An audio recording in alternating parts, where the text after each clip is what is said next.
এই লোকগুলোকে সমর্থন করে, যে দলের প্রশ্রয়ে আশ্রয়ে, যাদের আশ্রয়ের প্রশ্রয়ে এই কাজটা সংগঠিত হয়েছে, আল্লাহর পক্ষ থেকে তাদের প্রতি গজব নাযিল হোক। এটা আপনি বুঝবেন না যদি আপনার কন্যা এরকম দুর্ঘটনায় পতিত হয়। আপনার অনুমতি যা হওয়ার কথা, এখানেও যদি ওই রকম না হয়, তাহলে এখনো আপনার ভিতর মনুষ্যত্ব প্রবেশ করেনি। অতঃপর প্রিয় ভাইরা আমার,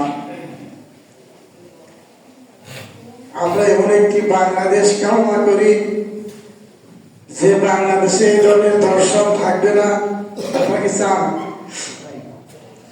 বিবাহিত পুরুষ যদি ধ্বংস করে, আল্লাহ এবং তার রাসূলের বিধান অনুযায়ী তাকে হত্যা করা হবে কোমর পর্যন্ত করে, তারপর কি দর্শক থাকবো? আমরা এমন একটি বাংলাদেশ কামনা করি যেখানে পকেট ভর্তি টাকা নিয়ে ঢাকা যাব, কোনো চোর ধরতে পারবে না। কারণ কি, আল্লাহ এবং তার রাসূলের বিধান অনুযায়ী যদি চোরের হাতটা আমরা কেটে দিতে পারি, তাহলে কি বাংলাদেশে চোর থাকবে? আমরা এমন একটা দেশ কামনা করি যেখানে সন্ত্রাসী, চাঁদাবাজ, গুন্ডা, মাস্তান থাকবে না।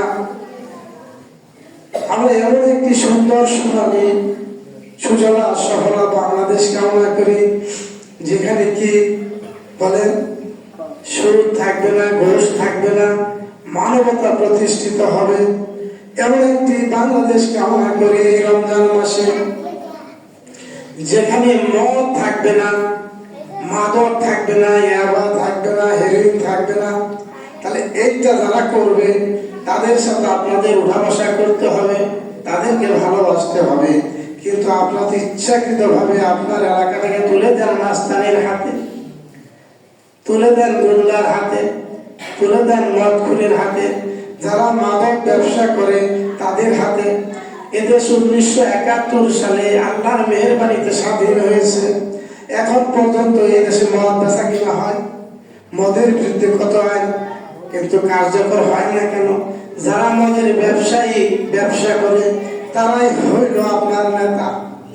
এগুলো যতদিন আপনারা না বুঝবেন ততদিন আপনাদের প্রতি আল্লাহর রহমত আসবে না।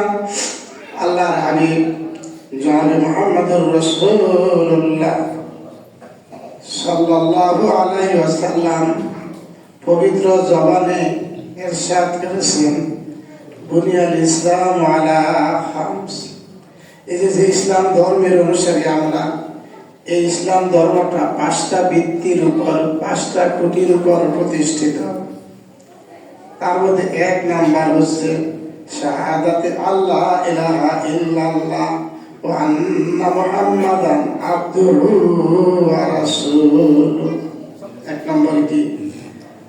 সাক্ষ্য দিবেন মুখে এবং অন্তরে, অঙ্গ প্রত্যঙ্গের মাধ্যমে আল্লাহ ছাড়া ইবাদত পাওয়ার মতন আর কোনো মাবুদ নেই। মুহাম্মদ সাল্লাল্লাহু আলাইহি সাল্লাম আল্লাহ প্রেরিত নবী এবং নেতা। এটা দেন করে সাক্ষ্য ফ্রম ইউর মাইন্ড, হৃদয় থেকে তো দেন না, মুখে মুখে দেন। রাসূলুল্লাহ সাল্লাল্লাহু আলাইহি সাল্লামকে আপনি নেতা মানেন। এই যে মসজিদে আসছেন, এখন রাসূলুল্লাহ আপনার নেতা। যখন আপনি দোকান খুলেন তখন কি আপনার রাসূল নেতা থাকে? যখন আপনি রাজনীতি করেন তখন কি নেতা থাকে? রাসূলুল্লাহ সাল্লাল্লাহু আলাইহি ওয়াসাল্লাম জীবনের প্রতিটি ক্ষেত্রে আপনার নেতা। যদি না মানেন তাহলে আপনার ইবাদত কবুল হবে না।